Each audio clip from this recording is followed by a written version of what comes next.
Assalamualaikum. Halo. Ketemu lagi di Cangge Biologi. Apa kabar semuanya? Sehat-sehat semuanya, bro? Sebelum Aye lanjutkan, jangan lupa like, komen. Dan jangan lupa subscribe ya, bro. Hari ini kita bakalan bahas tentang materi jaringan epitelium. Masih ingat kan ya jaringan epitelium? Materi kelas 2 IPA alias 2 SMA. Sebelum kita lanjut ke jaringan epitelium, jangan lupa like, komen, dan subscribe wis karepmu wis ya. Yuk kita lihat soal berikut ini. Yang manakah yang tidak termasuk fungsi epitelium? Adalah, hati-hati, yang ditanya adalah yang tidak termasuk fungsi epitelium. A. Sekresi, B. Absorpsi, C. Proteksi, D. Kontraksi, dan E. Adsorpsi.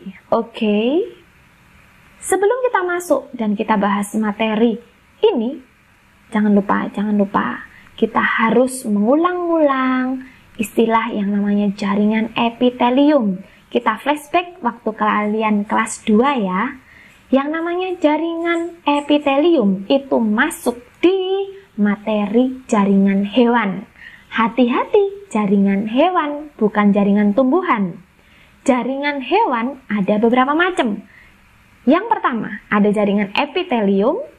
Yang kedua ada jaringan saraf. Masih ingat? Dendritoma akson sinapsis, itu jaringan saraf.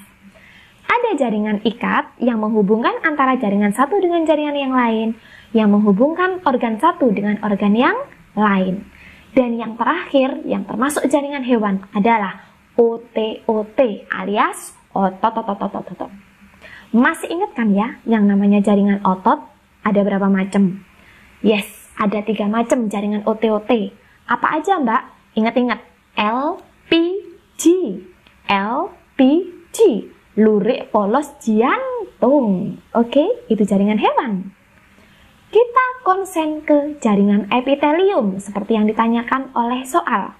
Masih ingat jaringan epitelium?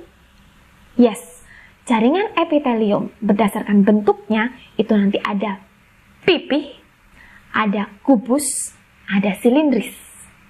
Epitel yang berbentuk pipih bentuknya gepeng, pipih. Ada yang selapis, ada yang berlapis. Kalau epitel pipih selapis, karena dia cuma satu lapis saja, berarti dia lebih tipis. Fungsinya tidak mungkin untuk perlindungan, tapi lebih ke arah untuk pembungkus, pertukaran zat, difusi osmosis, dan juga untuk filtrasi. Biasanya lokasinya ada di alveolus, pembuluh darah, pleura, dan glomerulus ginjal. Masih ingat glomerulus ginjal? Yes, itu adalah tempat untuk penyaringan darah. Masih ingat dengan pleura? Yes, itu adalah selaputnya paru-paru.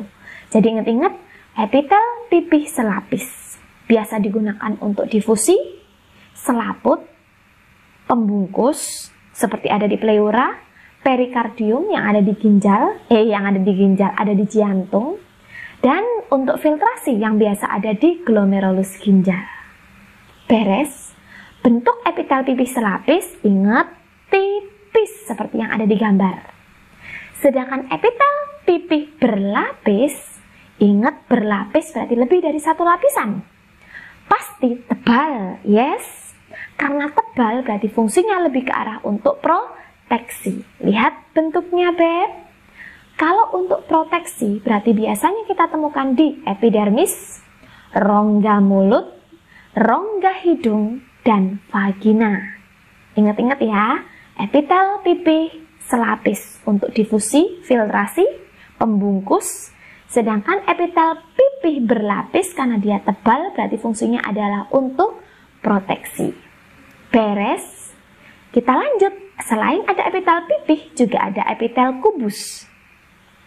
Ada epitel kubus selapis, ada epitel kubus berlapis. Kalau epitel kubus lebih ke arah untuk sekresi ekskresi.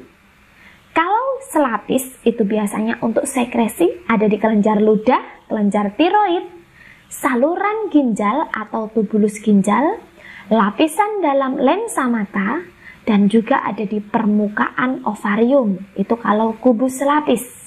Ingat-ingat karena kubus selapis berarti dia pendek ya dek. Nah, hanya satu lapis. Loh mbak, ini kok lingkaran? Ini berbentuk lingkaran. Tapi dia tersusun atas epitel kubus selapis. Fungsinya untuk apa? Untuk sekresi.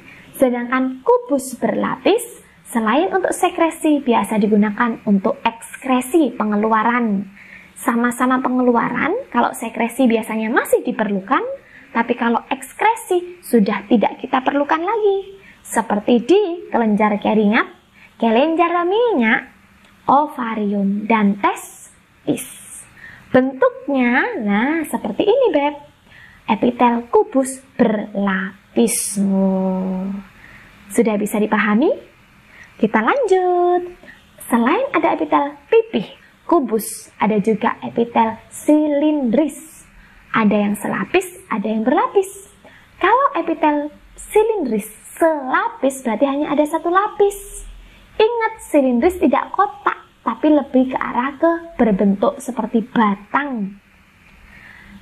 Ini biasanya digunakan untuk penyerapan, absorpsi, penempelan, absorpsi, dan juga untuk sekresi.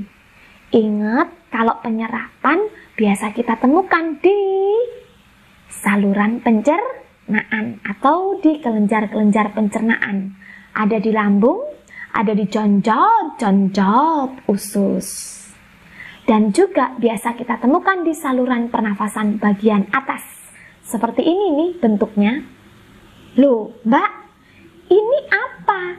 Ini biasa disebut juga dengan epitel silindris. Hati-hati, berlapis semu. Kenapa disebut berlapis semu, Mbak?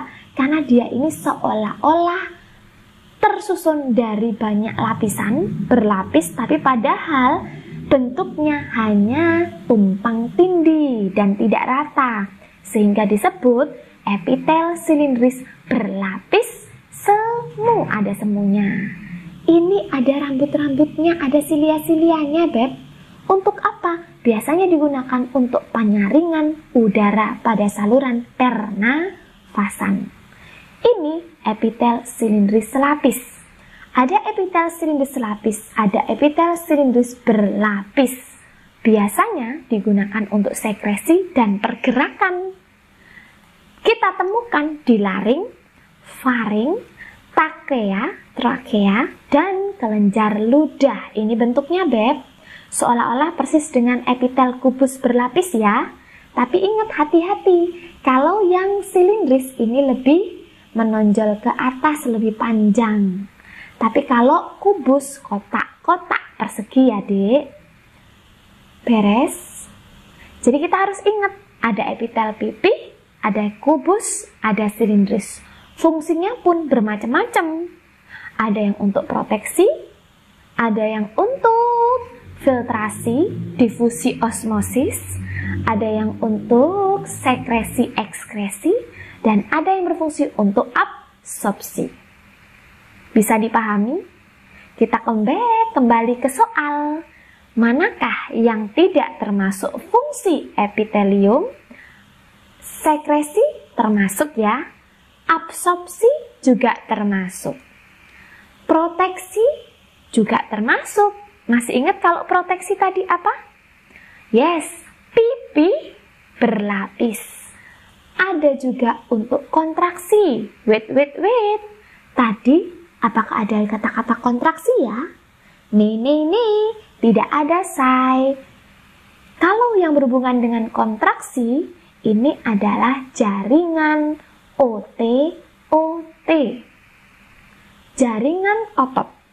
Ini termasuk sistem gerak aktif. Kenapa Mbak? Karena dia bisa berkontraksi.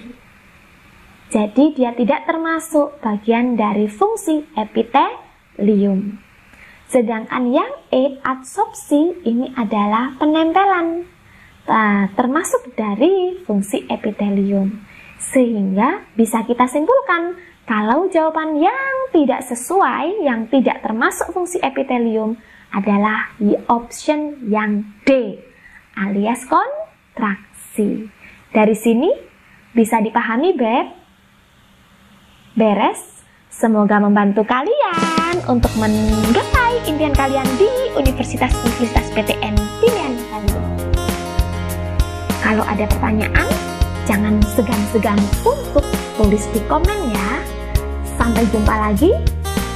Jangan lupa like, comment, and subscribe Canggu Biologinya Bro. Bye-bye. Assalamualaikum warahmatullahi wabarakatuh. Sehat selalu ya.